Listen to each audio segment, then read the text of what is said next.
First off, I want to thank you for being here today, Dr. D. Onofrio, and presenting on the advancements of the medical department during the American Civil War. And I looked over your abstract and your resume. It's really fascinating. This is quite a lot of accomplishment here.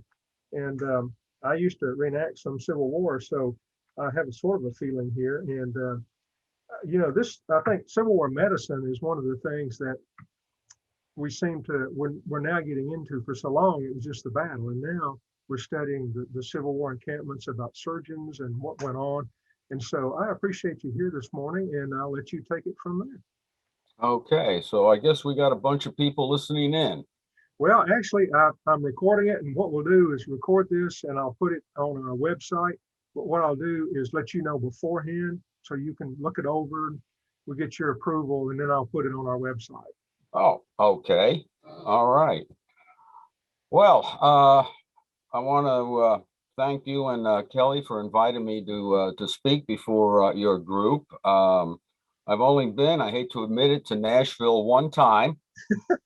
Many years ago, the society held its conference in Nashville, and it was quite an enjoyable weekend. Nashville's a very interesting city, and I'm only sorry that I haven't been able to get back there. So maybe once the fun and frolic of this pandemic stops, I might get a chance to come down there and visit again. So, all right, I guess we'll go ahead and get started then. That's great.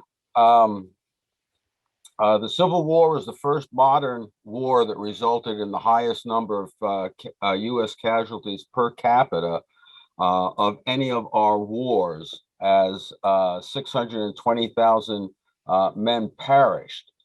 Now, there is some recent study by a university professor, David Hacker, in 2010, where he studied census figures and other sources, and he's estimated that the war's dead is now about 750,000, maybe even as high as 850,000, which would be roughly 7.5 to 8 million in today's population. Wow. So I think that's gradually getting to be accepted, his figures being accepted. So we can take a look, and I apologize if this presentation seems more slanted towards the north than the south, but there's just a lot more figures and statistics for the north than there is, from the south, especially the medical end, because as I'm sure you'll recall, when Richmond was evacuated, a fire was started. We won't go into who started it, but unfortunately, one of the buildings that was destroyed was the offices of the Confederate Surgeon General. So an awful lot of files went up in smoke. So anyway, as you can see, and again, these are based on the old figures. So you can see where we had over 1.1 million, and up until Vietnam, the Civil War surpassed all other wars combined. So that's incredible. Yes, it truly is. Well, the impact on the U.S. population is obvious. I think what is not appreciated even now are the rapid advances made by American medicine that were stimulated by this conflict. So what I'm going to attempt to present today is to document those advances and their impact on the subsequent development of American medicine. So you'll recall the first major battle of the war was Bull Run, or Manassas, on July 21st, 1861. Now, the battle took place approximately 27 miles from Washington City. It was announced in the newspapers that this battle was going to take place, and Washington society packed picnic baskets, got in their carriages, and drove out to see the battle that was going to end the war. And at first, the Union forces under General Irwin McDowell seemed to be winning over Beauregard's Confederate Army. However, at a critical point in the battle, General Joe Johnston's 9,000-man Shenandoah Valley Army entered the battle. The Union Army panicked. It was routed from the field. It lost 600 killed, over 1,100, over 1,000 wounded, and 1,400 missing. Medical care was non-existent because they figured this was going to be it, one and done, as they say. Yeah. So there was no organized evacuation of the wounded. No hospitals were available to handle the magnitude of casualties. And those wounded who managed to make their own way 27 miles back to Washington filled the streets seeking shelter and treatment. Now, by 1864, Lincoln had found his general in Ulysses Grant, and the war entered a whole new phase. Grant's plan to win the war was based on destroying the Confederate Army rather than occupying territory, as his predecessors seemed to believe that that's the way to win the war. As a result, he locked Lee's army in a death grip that would not allow Lee to maneuver. The battles of Wilderness and Spotsylvania in May of 1864 produced over 38,000 casualties for the Union. Lee was forced to fall back to Richmond. Grant pursued him, wheeled around Richmond to the north and the east. On June 2nd and 3rd of 64, the Battle of Cold Harbor was fought. Southern Army had time to prepare extensive defenses at the site, which was roughly about 30 miles from Richmond. In his only frontal assault, Grant attempted a mass attack on the entrenched Confederates and suffered his bloodiest defeat as over 7,000 casualties occurred in the first 30 minutes of the battle. Wow. By that time, the U.S. Army Medical Department's organization was complete, and it was capable of handling the mass casualties that occurred in the previous month. By the way, this is more than the U.S. Army Medical Department has ever accounted before or since. Now, in the antebellum Army, merit had nothing to do with promotion in the medical department. It was based strictly on seniority. As a result, the Surgeon General of the Medical Department in 1861 was Colonel Thomas Lawson. Now, Lawson was over 80 years old and dying of cancer.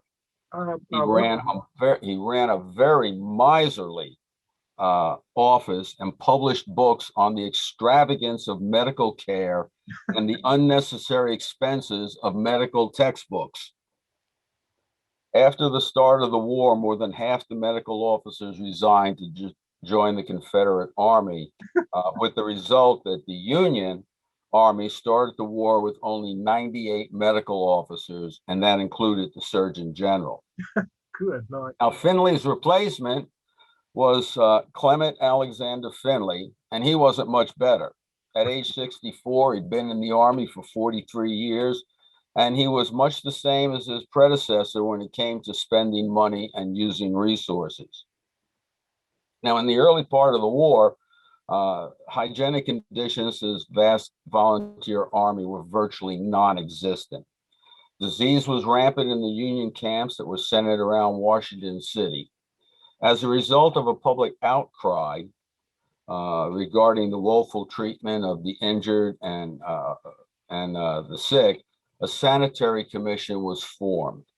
Established to look after the needs and interests of the vast volunteer army, this commission consisted of some very distinguished civilians. Initially, it attempted to sting the morbid-bound medical department into action. The commission asked for the replacement of the Surgeon General. It lobbied Congress and the President for a corps of medical inspectors. The commission stated at this point it was not accusing the medical department of misfeasance or malfeasance, but of nonfeasance, since it did nothing at all. As a result of their actions, a competent Surgeon General, William A. Hammond, was appointed on April 16, 1862. Hammond had been in the regular army prior to the war, but had resigned to accept a professorship at the University of Maryland. He came back in, and obviously he had lost all his seniority. But when he became Surgeon General, he insisted that detailed medical records be kept by all his medical officers, initiated the Army Medical Museum, and proposed a military medical school. He appointed an outstanding medical director for the Army of the Potomac, Dr. Jonathan Letterman. And in a series of reforms, which I'll talk about shortly, the U.S. Army Medical Department became the model for all U.S. conflicts up to and including the Vietnam War. Wow. Now, at the time of Bull Run, the chief medical officer of the Army of the Potomac was responsible to his general. His authority was limited to the very few regular Army physicians that were in the command. He had no authority over the vast portion of the Army who were volunteers. As a result, the majority of field physicians were regimental surgeons who were appointed by the governors of their state and answerable only to the regimental commanders. Regimental discipline was such that many regimental surgeons refused to treat anybody except their own wounded. The competence of the medical officers, particularly surgeons, at the beginning of the war was highly questionable. Most had no surgical experience. While volunteers were readily available to care for the wounded, most of these physicians who flocked south from the major northern cities after a battle refused to do anything but operate. Because of this situation, many needless procedures were performed, such as amputations, so they could perfect their techniques. However, they all had one thing in common, and that was the lack of knowledge, of sanitation and hygiene. Now, following the Battle of Gettysburg in July 1863, volunteer civilian surgeons were recruited, certified, and paid to supplement the medical officers. During the course of the war, more than 5,000 surgeons were hired and used primarily to staff the general hospitals located in the major cities of the North. By the time of Grant's major campaigns in 1864, there were over 190 regimental surgeons, 42 contract civilian surgeons, and 175 nurses and medical students assigned to the Army of the Potomac alone. Each regiment has one surgeon and two assistant surgeons attached to it who were assigned to the field hospitals. By 1864, operating surgeons had been screened on the basis of performance, which included prudence, judgment, and skill. At the end of the war, over 13,000 physicians had served in the field and general hospitals of the North. Full surgeons in the Union Army held the rank of major and received $169 a month base pay. Assistant surgeons were either captains or first lieutenants, depending on time and service, and were paid $155 and $105 respectively per month. Multiply this roughly by about 40, and that's what they would be getting paid in today's dollars. That's quite a lot. It's amazing how this went from just a few into a highly organized system in by 1864. I mean, that's pretty amazing. Yeah. And pulling in all these, I assume these doctors were physicians. I mean, they had medical degrees, and are the nurses male at this point? I'm going to get into that right now. To answer your question, yes. So in the beginning, men from the ranks attended in the hospitals and performed the nursing duties. They were soldiers that had sufficiently recovered from their sickness and who could provide the service, or those who had been detailed from their regiments to work in the hospitals. Now, those detailed were generally incompetents and malingerers who could be readily and gratefully spared from the regiment by their commanders. Needless to say, order, discipline, and hygiene were entirely lacking. Except for the late stages of the Crimean War, there had been no precedent for the use of female nurses, but competent help was desperately needed. Dorothea Dix, who was a reformer of insane asylums, volunteered in April 1861 to recruit help and was appointed superintendent of female nurses. At first, Dorothea Dix, appointed all the nurses, but later the Surgeon General was allowed to appoint nurses as well, since Dix's screen limited appointments to non-attractive, mature women, thus assuring a constant shortage of nurses. Now, these women came full of idealism from civilian life and generally wished to function independently. As a result, they were often in conflict with the orders of the physicians, and in some cases, justifiably so. In contrast, it was found that nuns worked especially well since they had been trained in obedience and cooperated with the surgeons. They were first used in the West since Dix, recruiting primarily in the East, objected to Catholics. Some of the orders included the Sisters of Mercy, the Sisters of St. Joseph, and the Sisters of the Holy Cross. This represented the introduction of the Catholic orders in America into the hospital business. Now, as you can imagine, the feminine touch revolutionized the care of the sick and wounded. Women were strong moral builders and, as a rule, had far more empathy and consideration of the wounded than their male counterparts. They cleaned up the hospitals. They made life miserable for those physicians they thought lax or incompetent, kind of like they do today. And their efforts were confined primarily to the large general hospitals. However, some few did serve in the field hospitals, most notably Mother Mary Ann Bickerdike, who tended to the wounded on such battlefields as Shiloh. Now, General Sherman once said of her, when a doctor complained about Mother Bickerdike, Sherman said, "I can do nothing. She outranks me." Approximately 4,000 women are thought to have served in the Union hospitals. Figures are not available for the Southern nurses. Now, another Union nurse was Clara Barton, who later went on to found the American Red Cross. Now, as we mentioned earlier, at Bull Run and immediately thereafter, ambulances were totally unsatisfactory. Of the few that were available, most were poorly constructed two-wheel type, such as this being shown, that readily broke down. Now, the civilian drivers that had been hired for the battle, they panicked with the rest of the army. They fled from the field without picking up any of the wounded. The Sanitary Commission in a report stated that there is no record of a single soldier reaching Washington City by ambulance, 27 miles, after the first Battle of Bull Run. At the second Battle of Bull Run on August 29, 1862, virtually over the same battlefield, an even bigger scandal occurred. After the regular ambulance drivers defected, the hirees who replaced them picked the pockets of the wounded, stole alcohol from medical supplies, and ignored the complaints of the injured and dying.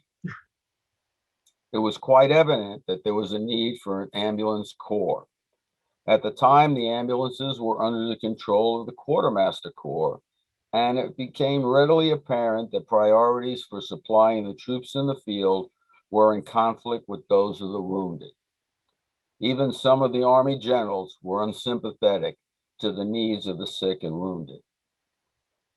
General Don Carlos Buell in the Western Theater was one of the worst. He refused to have men assigned to evacuate the wounded or to provide resources so the medical department could do this or even obtain needed supplies. As far as Buell was concerned, a soldier unfit for battle had no priority. By the time of Cold Harbor in '64, the ambulance system had been reorganized. This was a result of the constant agitation and campaigning of Dr. Henry Bowditch of Boston. Dr. Bowditch was a member of the Sanitary Commission and had lost his son during the Peninsula Campaign in 1862. His son had been wounded and had laid on the field for days, finally dying because of the unavailability of ambulances. Finally, in March 1864, Congress passed the ambulance bill. The quartermaster departments still controlled the ambulances, but their use for any other purpose was strictly prohibited. Four-wheeled ambulances with professional drivers were ready to evacuate the wounded from the aid station on the battlefield to the field hospitals by the time Grant started his major campaigns in 1864. Now, at Bull Run, those wounded who managed to get themselves back to Washington City could not gain hospital admittance. The largest hospital there had only 40 beds. In the months immediately preceding Bull Run, additional hospitals were improvised from hotels, churches, and private homes. However, there was no organized system for hospital admissions. Regimental surgeons would send wounded from their limited field facilities to adjacent cities without knowing whether or not any hospital beds were even available. By the time of Cold Harbor in '64, a sufficient system of handling mass casualties had been developed. The system consisted of a field aid station located immediately behind the battle lines and field hospitals that were within a couple of miles of the battle and accessible by road. General hospitals, such as Avery Square Hospital, were located in or near the major northern cities, providing chronic care for those wounded who were transferred from the field hospitals. The availability of these general hospitals permitted the rapid clearing of the field hospitals, leaving them ready for the next engagement. Now, each regiment was served by an aid station that was staffed by the assistant surgeon and or the hospital steward. This forward station was located in close proximity to the battle lines in a protected or semi-protected position. At the beginning of the war, it was not unusual for a wounded man to be helped off the field by his comrades. A soldier with nothing more serious than a flesh wound might be evacuated by as many as 4 of his friends. This obviously was a problem that would depopulate an attacking force once it had sustained a few wounded. By 1864, it was the practice of the regimental commanders to assign 20 to 30 men, usually including the band, if the regiment still had a band, to serve as stretcher bearers and medical aides. All these men were unarmed and were to wear identification badges to distinguish themselves. Each carried a canteen and a knapsack with first aid supplies. Those soldiers only slightly wounded evacuated themselves. The more seriously wounded were taken by stretcher to the aid station. Treatment at the aid station was confined to bleeding control, bandaging wounds, some splinting, the administration of opiates, and whiskey for pain and shock. Horse-drawn four-wheeled ambulances were evacuating the wounded from the aid stations to the field hospitals by 1864. Fracture stabilization, especially those involving the femur, was a real problem. The upper extremities could be splinted against the body, and the lower leg could be stabilized adequately with splints. Dr. Stephen Smith developed the means of stabilizing femur fractures, and the Hodgins splint was also developed for femur fractures. Jonathan Letterman, as we mentioned earlier, was the medical director of the Army of the Potomac in 1862 and instituted a reorganization of the field care system that by 1864 was extended to all Union armies. The inefficient regimental system was discarded in favor of brigade and finally division organizations. By the time of Cold Harbor, the divisional field hospitals were grouped together by corps to form a large hospital complex. These hospitals were located at a suitable point 1 to 2 miles from the probable battle location. In the divisional organization, the most accomplished medical officers were assigned to perform all major operations. Some were assigned as surgical assistants or wound dressers, while others were assigned administrative responsibility. Once the wounded arrived at the field hospital, they were lifted from the ambulance and placed on the operating table for a complete evaluation, which consisted of probing the wounds with instruments or the surgeon's most readily available probe, his finger, to determine the nature of the injury. This was followed by removal of any foreign bodies, loose bone fragments, and debridement. The more humane surgeons used chloroform or ether before beginning this examination. Definitive treatment was carried out almost immediately, as it had been recognized and accepted that amputations and other operative treatment were best done within the first 24 hours of the patient sustaining the wound. Subsequent to that, it was found that infection usually precluded or dramatically increased the risk with these procedures. Remember, this was the time before asepsis, antisepsis, and Lister's germ theory, and this decision no doubt played a major role in improving results. Fresh cases promptly transferred from the battlefield, although contaminated, were not infected. Nor were the field hospitals contaminated by infected cases, since the continuous flow of large numbers of casualties in Grant's 1864-65 campaign necessitated the transfer of the more serious cases to the general hospitals after the definitive field surgery. Now, the general hospitals, these were located in the major cities and were referred to as such because they admitted men from any unit. In the early stages of the war, large hospitals were considered spreaders of disease and a major cause of mortality. Thus, at the start of the war, there was not a single general military hospital anywhere in the country. The largest post hospital, 41 beds, was located at Fort Leavenworth, Kansas. In 1862, a vast building program began that by 1863, the North had 151 hospitals with over 58,000 beds. By the end of the war, 204 hospitals with close to 137,000 beds were available. Hospitals ranged in size from 100 beds to Mower General Hospital, seen here in Philadelphia, which had 4,000 beds. By the end of the conflict, the hospitals were the pavilion style and were well-ventilated buildings connected by corridors. During the Crimean War, Florence Nightingale had shown that large hospitals were not necessarily deadly. Good ventilation and cleanliness were the keys to success, and these qualities became mandatory in the new hospitals.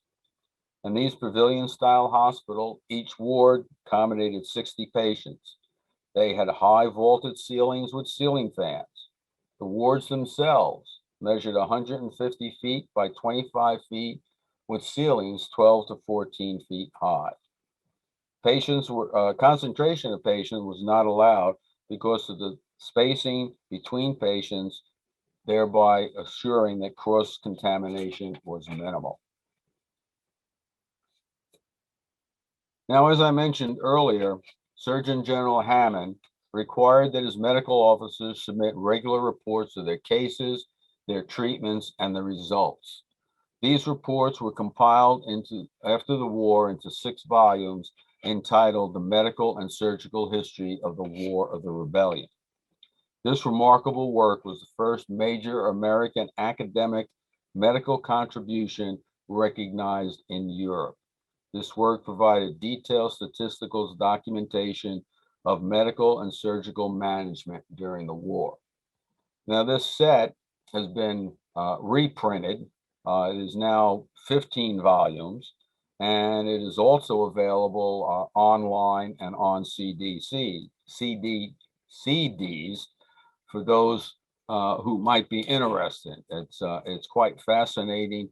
I'm very fortunate in having not only an original set, but a complete set of the reprint. Okay. In the initial phases of the war, treatment of the wounds was performed individualistically by 2 or 3 doctors at the regimental field hospital. Gradually, in large part to the sanitary commission, who sent textbooks and monographs out to the physicians, and also as a result of the organization of the large divisional field hospital, standards of treatment were developed. Now, to understand the nature of the problem facing the medical officers, it's appropriate we take a brief look at the wounds they faced. Now, pictures of the Civil War, such as this, show giant waves of troops storming enemy lines. This implies, as you would assume, much hand-to-hand fighting, but this was far from the truth. In actuality, the majority of fighting took place at long distances. This change came about due to the development of the rifled musket and the colloidal bullet. The original non-rifled or smoothbore musket fired a round ball with an effective range of about 100 yards. With the introduction of rifling and the colloidal bullet, or mini ball, in 1847 by French Army Captain Clement A, with an expanding base, the accuracy and power of the rifle increased dramatically. It now had an effective range of 300 to 500 yards. This advancement allowed defenders to fire at their attackers from long distances, inflicting devastating casualties of mass charges, as Grant found out at Cold Harbor. Artillery using grape shot was effective only to 300 yards and became the favorite targets for muskets placed at an equivalent distance. The result was that the artillery had to be moved well behind the infantry lines, making them a defensive rather than offensive weapon. Scenes depicting hand-to-hand combat with bayonet or saber grossly overestimate the use of these weapons and are more Hollywood than anything else. The volunteer soldier did not favor the cold steel of the bayonet, and the cavalrymen favored the pistol or revolver over the saber. If we look at the statistics of the Civil War, 94% of all battlefield wounds were caused by bullets, 5.5% by artillery, and only 0.4% were inflicted by bayonet or saber. Now, the lead bullets that were used produced far worse wounds than modern-day steel-jacketed bullets. They traveled at relatively low speeds, and when they hit the human body, the bullets tended to flatten or mushroom out, carrying in particles of clothing, skin, dirt, etc., with the result that most wounds became infected. The round ball, whose use was limited to the early phases of the war, produced far less trauma than the mini bullet. The increased velocity and penetrating capacity of the mini was responsible for the devastating wounds that were seen during the war. Now, I'm sure many of you have heard of Newt Gingrich, former Speaker of the House. Now, he co-authored a book called Gettysburg, a novel of the Civil War. And he has been gracious enough to give me written permission to use the following description of what it's like when you're in battle and you have mini balls swirling around you. 3,000 rounds of .58 caliber slashed across the open field. Muzzle velocity slow, but at 700 to 800 feet per second, it carried a frightful punch. The canodal round, weighing close to an ounce, made of soft lead. Sometimes the round sounded like the buzz of an angry bee or the hiss of a snake. And if it passed close enough to you, you could feel the smack of the shock wave. If it hit the Union flesh, the sound was audible, like an open-handed slap. The slower speed, the instant, that microsecond the bullet struck actually made the impact more deadly. The round would flatten out, distort as it first penetrated cloth, striking a button, a cartridge box sling, or a belt plate. It would often begin to tumble, glancing off at a slight angle, mushrooming out as it tore into the body and traveling so slow that it was not sterilized by the heat of its passage, dragging with it bits of black powder, towel that was used to grease the ball, and fragments of whatever it had struck first before entering the body. Arteries that might have been cauterized by the passage of a high-speed jacketed round were instead torn open, the next pulse of the heart sending out the fresh spray of bright arterial blood. The truly frightful moment was when the round struck bone. It did not punch through bone, rather it shattered it, the shock of the blow causing the bone to disintegrate laterally, fracture lines and fissures often running the length of the bone clear up to the joint. Here the bullet would flatten out even more, to the diameter of a quarter, sometimes to nearly $50, tearing everything in its path. If there was enough momentum left, the hunk of lead would exit the body, pulling out fragments of broken bone, marrow, flesh, and blood with it, sometimes striking a man behind the victim, injuring him as well, or spraying him with the contents of his comrade in front. If the ball struck between the rib cage and pelvis, death was just a matter of time, be it seconds if a main artery was hit, or days of slow agony if it simply lodged in the intestine. A man shot crosswise might have his liver shattered, the stomach or small intestine punctured, a kidney torn apart. Within minutes, he would begin to bloat up as blood cascaded into his abdominal cavity. To be shot through the lungs was almost as bad. It took time to die unless the bundles of arteries and veins linked directly to the heart was severed. The lungs would slowly fill up with blood and liquid, each breath a struggle to keep from drowning, sometimes the air wheezing in and out of the bullet hole. If one was to be struck and die, then the lucky shot was to the head or the heart. It would hardly be felt if it was the head, just a sudden going out of the light. If in the heart, more than one man would actually stop, look down, have a few seconds to comprehend what had just happened, perhaps enough time to even look up at a friend with that strange, quizzical look of men when they know they are dead, but have yet to fall back into the earth. Since X-rays had not been discovered at the time of the Civil War, wound assessment accomplished either by porcelain-tipped probes or by the surgeon's most readily available probe, his finger. Many ingenious instruments were developed during the war for probing, extrication of bullets, foreign bodies, and bone fragments. During the early phases of the war, there was great controversy as to whether anesthesia was appropriate. This was due partly to a memorandum by Dr. Sir Andrew Smith, Director General of the British Army's Medical Department in the Crimea.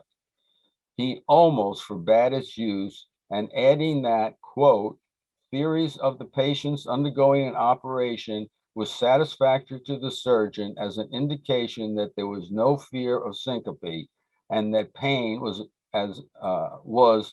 a stimulant that aided recovery.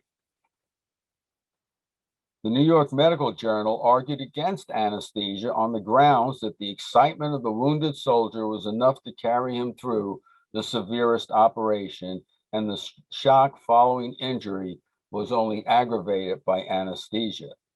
It was believed that pain was an appropriate stimulus to prevent or modify shock. Obviously, the author of that article was never wounded. Anesthesia was also said to retard wound healing.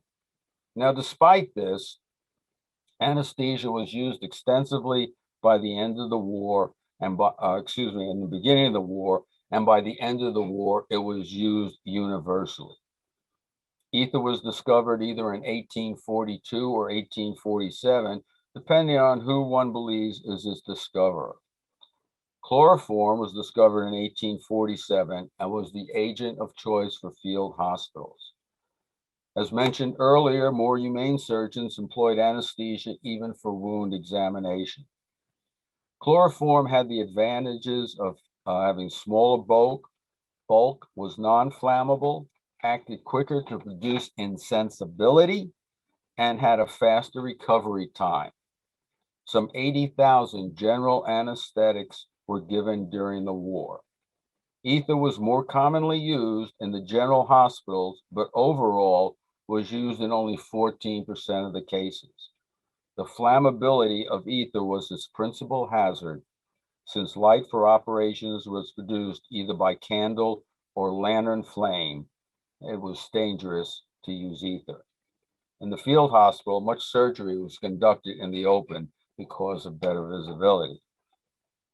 Now, one of the major reasons that medical advances and thus the medical professionals of the Civil War were belittled or not appreciated is due to the fact that antisepsis and asepsis had still not been accepted or recognized.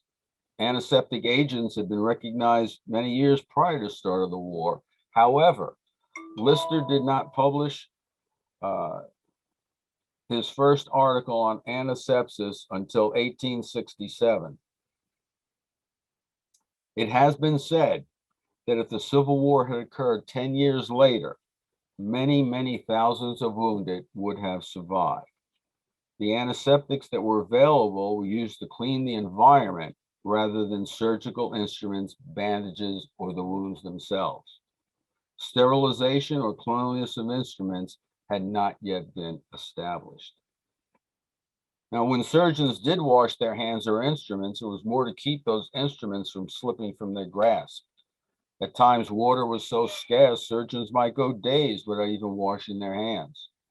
At the operating table, the surgeon might strop his knife on his boot. Incidents have been recorded where the surgeon held the blade between his teeth, waiting for the next patient to be placed on the table. He operated barehanded in his regular clothes with sleeves rolled up. The more effective surgeons did hundreds of amputations in the space of 3 or 4 days, each amputation taking less than 5 minutes. Excuse me. Extremities were the most common location for wounds, and amputation of the limbs was the most common major operation during the war. At the start of the war, there was a great conflict over amputation versus non-amputation. This was the result of Dr. George Guthrie, a noted British Army surgeon during the Crimean War. Guthrie recommended against amputation because of the high mortality rate the British soldiers suffered. This experience was widely reported. However, what is not widely reported was the absolute abominable hygienic or lack of hygiene conditions in the British hospitals in the Crimea. In December 1861, Dr. Daniel Dennison Slade distributed a pamphlet from Boston containing more orthodox views regarding amputation, and his views gradually became accepted. His indications for amputation were when the limb was badly lacerated or when there was a compound fracture, especially a fracture that splintered or involved a joint. In some cases, attempts were made to excise bone and bone splinters without amputating the limb. Amputation was considered necessary in almost 50% of all gunshot fractures of the limbs and carried a 26% mortality rate. Although amputation was widely criticized and many considered its use excessive during the war, studies have suggested that it was not widely used enough. For example, 26-year-old Surgeon James Oliver of the 21st Massachusetts Volunteer Infantry stated after the Battle of Antietam, "I had an opportunity to watch the result of gunshot wounds to know how severe a wound must be to require amputation. Came to the conclusion that too many cases were left to nature and the knife was not used enough after a battle." It became recognized that cleanliness of the environment and good ventilation were associated with the disease incident of infection. Although the possibility that infection was airborne was recognized, it was ascribed to miasmas or bad humors. Clean hospitals that were well ventilated were recognized by the end of the war as being associated with the lowest infection rates. Antiseptics such as bromine were used to clean the environment, but they were rarely used except in the instance of hospital gangrene to treat the infected wound directly.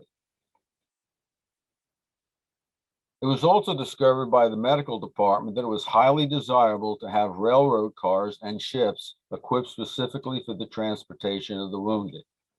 Early in the war, the wounded were evacuated by train laid on straw and boxcars, or if they could manage, sat up in the passenger cars.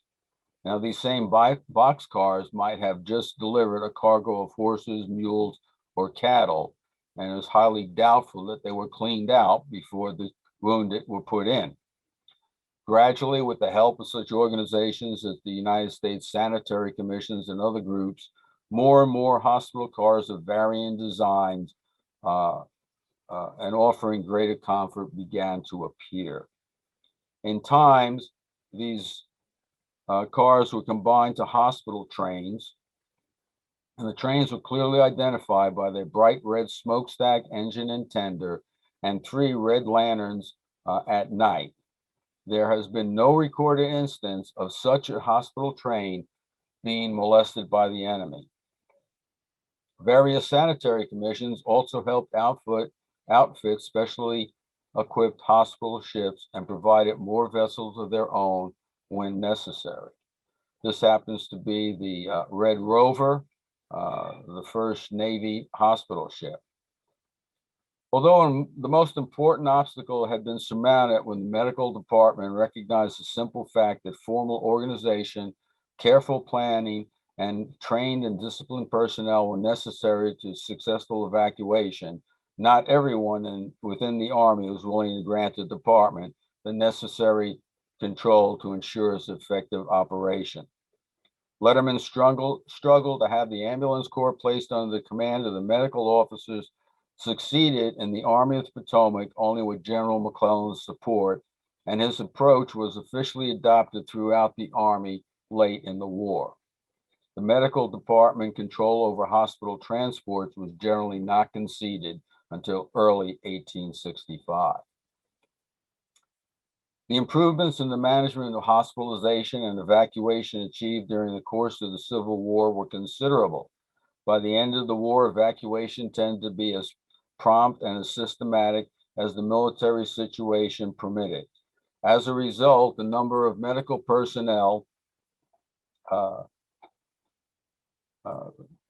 number of regimental medical officers and attendants drawn away from the battlefield was minimal, and the need for tents and equipment for field and depot hospitals was limited. Although patients had still to endure the heavy ride of Army wagons for short distances, increasing numbers made the major portion of their trip north or east in the comfort of well-appointed hospital ships or trains. Hospitals where they stayed along the way were more likely to be efficiently organized, and there was a better chance that the hospitals they reached at the end of the trip were carefully designed and ventilated institutions where the staff was able to work with maximum efficiency.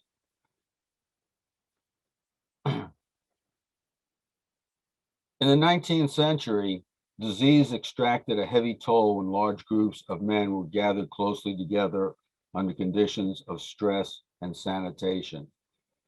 In the Civil War, disease killed twice as many men as battle.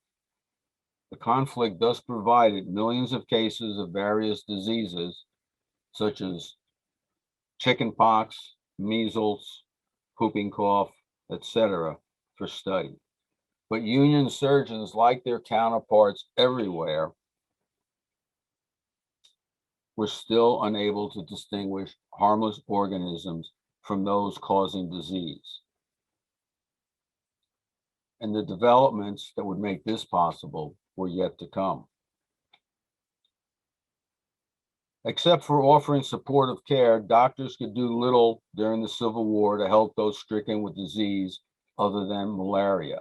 Except for improved sanitation, they could do little to prevent diseases other than smallpox, but their renewed appreciation for sanitation undoubtedly contribute to a marked drop in the disease rate in the post-war army as compared with the pre-war force. Despite voluminous records, medical officers made no significant progress during the Civil War towards finding ways in which to prevent or cure diseases that ravaged the Union Army. Now, Dr. Oliver Wendell Holmes in 1860 said, "I firmly believe that the whole of materia medica, that is, the drugs, as now used, could be sunk to the bottom of the sea. It would be all the better for mankind and all the worse for the fishes." Now, the contributions of medical care that developed during the Civil War have not been fully appreciated, in all probability, because the quality of care administered is compared against modern standards rather than the standards of the time. The specific accomplishments that constituted major advances are as follows. The use of the lancet, and therefore bleeding, was virtually abandoned. Mobile military hospitals reached a degree of development hitherto unknown. The accumulation of adequate records and detailed reports for the first time permitted a complete military medical history. This led to the publication of the Medical and Surgical History of the War of the Rebellion, which was identified in Europe as the first major academic accomplishment by United States medicine. The development of a system of managing mass casualties, including aid stations, field hospitals, and general hospitals, would set the pattern for management of the wounded through the Vietnam War. The development of a first organized ambulance corps, the first use of railroads and ships for the transportation of the sick and wounded. The use of triage to maximize the survival rate of patients. The telegraph was used to send messages back and forth between field medical directors and rear area hospitals in order to find out where to send the wounded. The pavilion-styled general hospitals, which were well ventilated and clean, were copied in design of the large civilian hospitals over the next 75 years, including the Johns Hopkins Hospital in Baltimore, Maryland. The importance of immediate, definitive treatment of wounds and fractures was demonstrated, and it was shown that major operative procedures such as amputations were optimally carried out in the first 24 hours after wounding. The importance of sanitation and hygiene in preventing infection, disease, and death among the troops in the field was demonstrated. Separate hospitals for smallpox, venereal disease, eye problems, nervous disorders, gangrene, etc. were established, setting a needed precedent. Female nurses were introduced to hospital care, and the first nurse corps was developed. The Catholic orders entered the hospital business. The Sanitary Commission was formed, a civilian organized Soldiers' Relief Society that set the pattern for the development of the American Red Cross. Sanitary fairs were held throughout the North for raising monies for the relief of the sick and wounded were established. The experience and training of thousands of physicians was upgraded, and they were introduced to new ideas and standards of care. These included familiarity with the prevention and treatment of infectious disease, with anesthetic agents, and with surgical principles that rapidly advanced the overall quality of American medical practice. The development of the Army Medical Museum, now the National Museum of Health and Medicine of the Armed Forces Institute of Pathology, and the Army Medical School. The staining of histopathological slides and photomicrography were introduced. Hodgkin's splint for femur fractures was developed. Improvements in orthopedic medicine and design of prosthetics. Assistant Surgeon Benjamin Howard developed a method of sealing chest wounds that saved many lives. Dr. Gurdon Buck is known as the father of modern plastic surgery in his facial reconstructions. As you can see on the slide, on the left was the patient when he first came, and on the far right is after Dr. Buck had finished reconstructing. Now, Buck's final phase would probably be the beginning phase for today's modern plastic surgeons. And then bromine, as was mentioned, to treat and prevent gangrene and syphilis was considered one of the most important scientific advancements of the war. But let us not forget the Confederate medical advancements. Dentist James Baxter Bean developed a dental fixation splint. Another doctor, Dr. Smith, developed an anterior leg splint. Bolton's extramedullary fixation device, the hemorrhagic sealing of sucking chest wounds, the use of indigenous plants, the use of plasterboard splints for mandible fractures, and the Confederacy was the first army to make dentistry a separate field within its military. The U.S. Army did not establish a dental corps until early in the 20th century. Now, the Civil War medicine is a complex one. Through the dedication, innovation, and devotion of the surgeons and medical support staff, the foundation of today's modern military medicine was laid.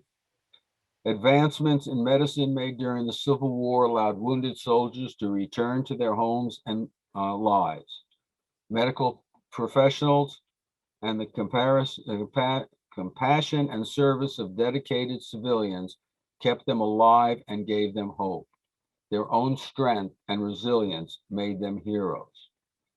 We must not forget that the medical professionals of the Civil War era were some of the best trained doctors of their time, given the standards of care and knowledge that existed during the most turbulent time in American history. To paraphrase Dr. Shanna Devine, despite the limitations of medical knowledge and training prior to the war, Army doctors were often the unsung heroes of the Civil War. With this, I thank you for your kind attention. I have provided the hosts with a list of the medical advancements, so I'm sure if you contact them, they will be more than happy to supply that with you. Again, thank you very much for this opportunity. I want to really thank you, Dr. Donofrio, for this presentation. It's been great.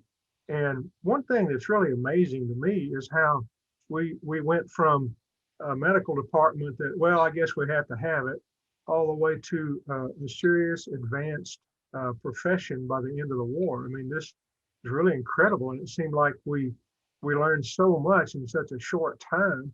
And we didn't really borrow from any other, like, well, maybe from Crimea, but the War of 1812, none of that seemed to really play into this. It was all new learning. And yeah, that's true. Unfortunately, two things. Number one, it seems most advances take place as a result of the war. A tremendous amount of advances, from World War II into the Korean War. Unfortunately, with the Civil War, the advances, by time the Spanish-American War came about in 1898, most of the advances had been forgotten by the Army surgeons. Well, one reason was that most of the young surgeons that served during the war had left the Army at the end and went into private practice. And those that were left were still some of the old timers.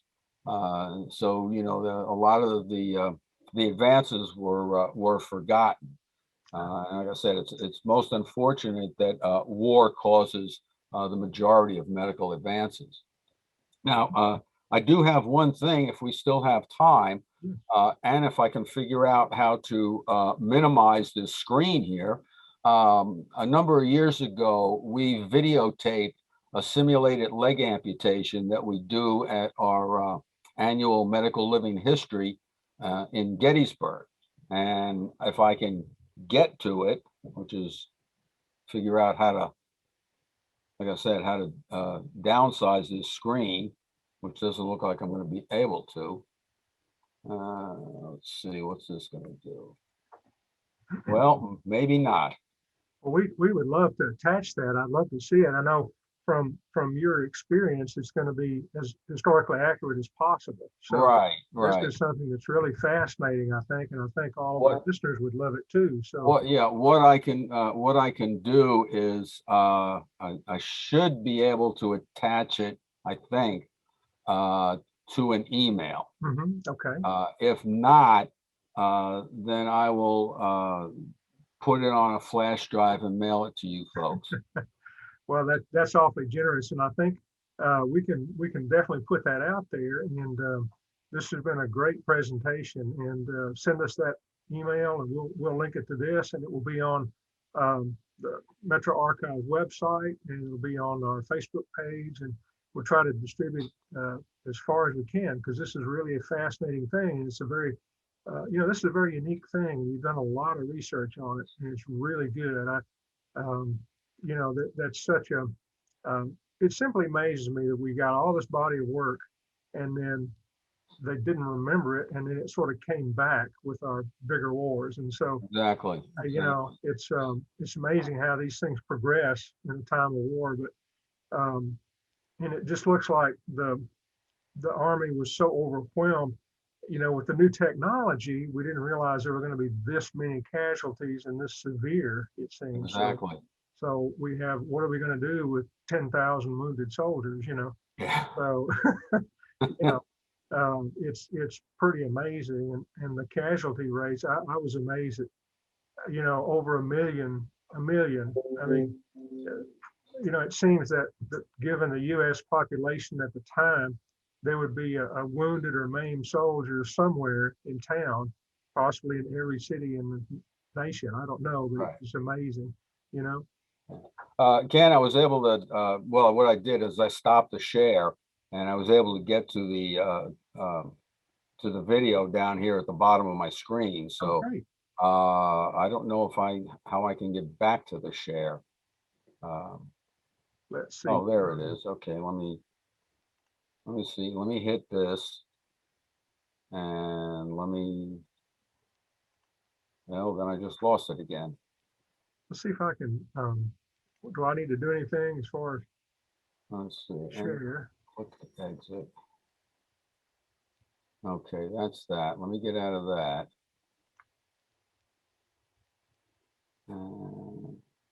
That's not mine. I got to get back to the share thing again. I'm not sure how to do that. I'll just send it to you. I think that'd be the easiest. Let me see. What's this over here? Well, that turned out to be nothing. There's I have the share screen at the bottom, but yeah, I can't get to that. Oh, there we go. There's you. Let's see. I'll be able to.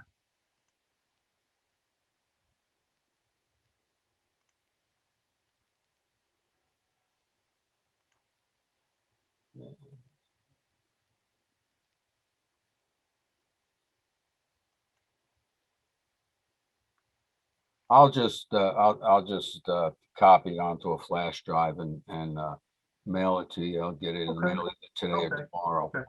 All So right. Thank you, Doctor. Listen, I do appreciate your time today. This has been great. my And pleasure. thank you for your generosity. And we'll definitely get this together and get it out there for you and put it out there for our listeners. This will be great. Okay. Thank you. Thank Sir. you. Yeah. Have a good day. You too. Bye-bye. Bye-bye.